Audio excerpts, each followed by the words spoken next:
So hello, welcome back traders to trading fort. तुमच्या सगळ्यांचं trading फोर्टवर स्वागत आहे. आणि आज आपण करणार आहोत वीकली ॲनालिसिस.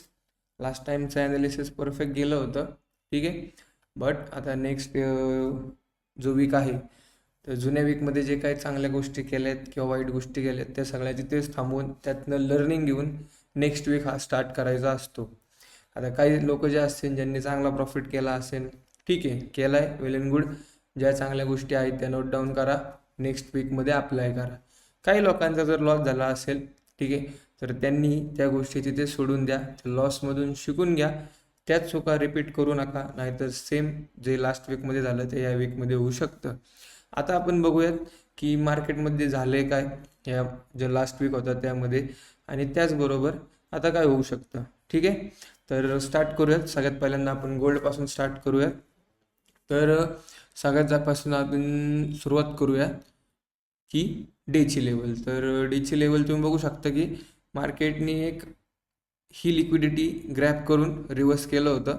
आता ही जी लिक्विडिटी गेली आणि मार्केटने जी शार्प बाईंग दिली, तर काही लोक म्हणतात वॉरची काही न्यूज होती ट्रम्पमुळे आणि त्याचमुळे झालेलं आहे ते, की इथून मार्केट रिव्हर्स फिरलं आहे, ठीक आहे.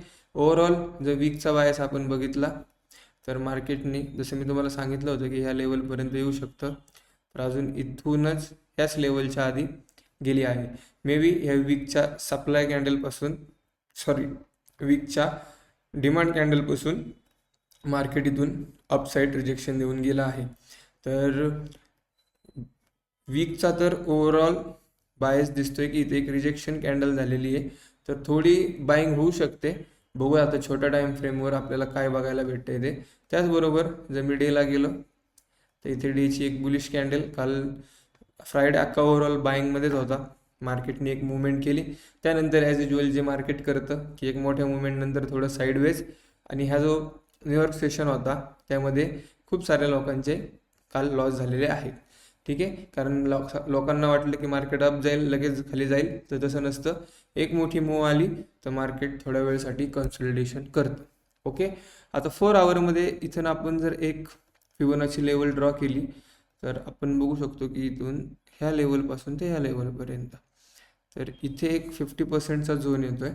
कारण जेव्हा मार्केटमध्ये अशी शार्प मूव येते, मार्केट फिबोनाचीला चांगल्या पद्धतीने वर्क करतं, ठीक आहे. तर ह्या लेवलला सुद्धा खाली येऊ शकतं आणि इथून एक तुम्हाला चांगली बाईंग भेटेल. त्याचबरोबर तुम्ही बघू शकता की इथे एक ह्या लेवलला एक डिमांड सप्लाय कॅन्डलसुद्धा तयार झालेली आहे, ठीक आहे. आता ही जी सेलिंग आहे, ही जी मी कॅन्डल ड्रॉ करतोय 4 आवरचा एक सप्लाय झोन आहे, तर मार्केट इथूनही सेलिंग करेल. इथूनही तुम्हाला एक चांगलं चेंज ऑफ कॅरेक्टर दिसून आलं तर तुम्ही इथनं सेल करू शकता, ठीक आहे. सो ह्या मुवमेंटपासून बाईंग आणि ह्या मुवमेंटसाठी आपल्याला सेलिंग बघायची आहे, कारण लगेच मार्केट ह्यापैकी काही ना काहीतरी रिॲक्ट होऊ शकतं, ठीक आहे. त्याचबरोबर आता 1 आवरला जातो मी. 1 आवरमध्ये एक बाईंग लेवलला मार्केटने थोडं करेक्शन दिलं आहे आणि एक थोडं थोडं अपसाईड मूव्ह करत आहे. जसं की तुम्ही बघू शकता की स्ट्रक्चर अजून स्टील डिफाईन होत नाही आहे.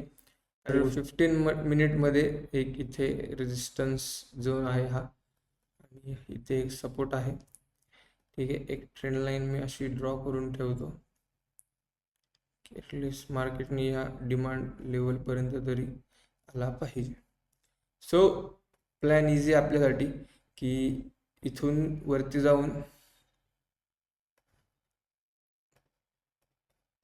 नंतर मार्केट खाली येणार,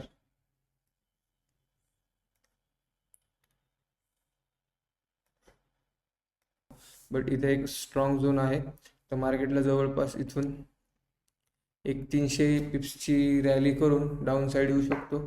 नाहीतर जर खाली ओपनिंग झाली या मुवमेंटला तर मार्केट या लेवलपासून अप जाऊ शकतो. तर असे 2 सिनारिओज आहेत.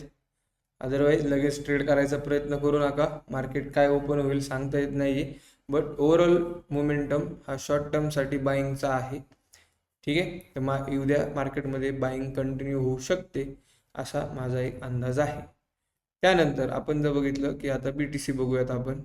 BTCमध्ये सुद्धा 4 आवरला मी स्टार्टिंग करतो सगळ्यात डे पासून. डेच्या लेवलला मार्केट इथे एक ब्रेक ऑफ स्ट्रक्चर करते. सो मार्केट इथून रिव्हर्स होते हे आपण एक कन्फर्म करू शकतो, कारण इथे हे जे शेवटच्या जे रेजिस्टन्सच्या लेवल होत्या मार्केटने त्या ब्रेक केल्यात. सो आपण बघू शकतो की डेली लेवलला मार्केट आता अपसाईड शिफ्ट होत आहे. त्याचबरोबर 4 आवरला जर आपण बघितलं तर मार्केटने ओव्हरऑल बाईंग चालू केली आहे. आता BTC मध्ये अपसाईडला ट्रेड्स घेऊ शकतो आपण, ठीक आहे. त्याचबरोबर इथे जर ही लास्ट सेलिंगची कुठली लेवल असेल तर ती ही असेल, ठीक आहे. इथून मार्केट डंप होऊ शकतं आणि इथून थोडं अपसाईड जाईल. त्याचबरोबर 4 आवरला हा एक बाईंग एरिया आपला, ठीक आहे. सो मे बी ह्या लेवलपासून मी बाईंग बघेन. आज तर काही जास्त मुवमेंट नाही आहे, पण रात्रीमध्ये इथून एक बाईंग यायची चान्सेस आहे, ठीक आहे. इथून जर खाली पडला लेट्स सी आपण काय होऊ शकतं. येस, मला वाटते मार्केट या लेवलपासून बाउन्स बॅक करेल. जर या झोनमध्ये आलं तर एक 1 मिनिट किंवा 5 मिनिटच्या चेंज ऑफ कॅरेक्टरला आपण बाईंग बघू शकतो. बाईंग जाईल पुढे तर इथे 65,000 पर्यंत जाऊ शकते. त्याचबरोबर जर सेलिंग बघायची असेल तर हा जो एक 1 आवरचा लास्टचा झोन आहे त्या लेवलपासून आम्ही सेलिंग बघू शकतो. पण शक्यतो सेलिंगचे काही चान्सेस नाही. इन केस जर मार्केट खाली आलं तर या लेवलच्या खाली आपण सेलिंग बघू शकतो. तर असा माझा प्लॅन असणार आहे हा BTC साठी. तर यस, जर तुम्हालाही बायस डिफाईन झाला असेल किंवा नाही झाला असेल तर मला कमेंटमध्ये नक्की सांगा. परत एकदा सांगतो की बिटकॉईनमध्ये बुलिश आहे मार्केटचा ट्रेंड. तर जर आवडला असेल आपला हा वीकली ॲनालिसिस तर आपल्या पेजला फॉलो करा. त्याचबरोबर आपलं इन्स्टा ID आहे, तिथे तुम्ही अपडेट घेऊ शकतात ट्रेड वगैरेच्या. त्याचबरोबर आपलं टेलिग्राम चॅनलसुद्धा आहे, तिथे आम्ही ट्रेड्स वगैरे सांगतो, नॉलेज काय आहे ते देतो, करन्सीला थोडं आपण प्रमोट करतो त्या ठिकाणी. तर तिथेही तुम्ही आपल्याशी कनेक्ट होऊ शकता. तर भेटूयात नेक्स्ट व्हिडिओमध्ये. तोपर्यंत काळजी घ्या, ट्रेड डिसिप्लिनमध्ये करा आणि एक बेटर फ्युचरकडे वाटचाल चालू ठेवा. थँक्यू.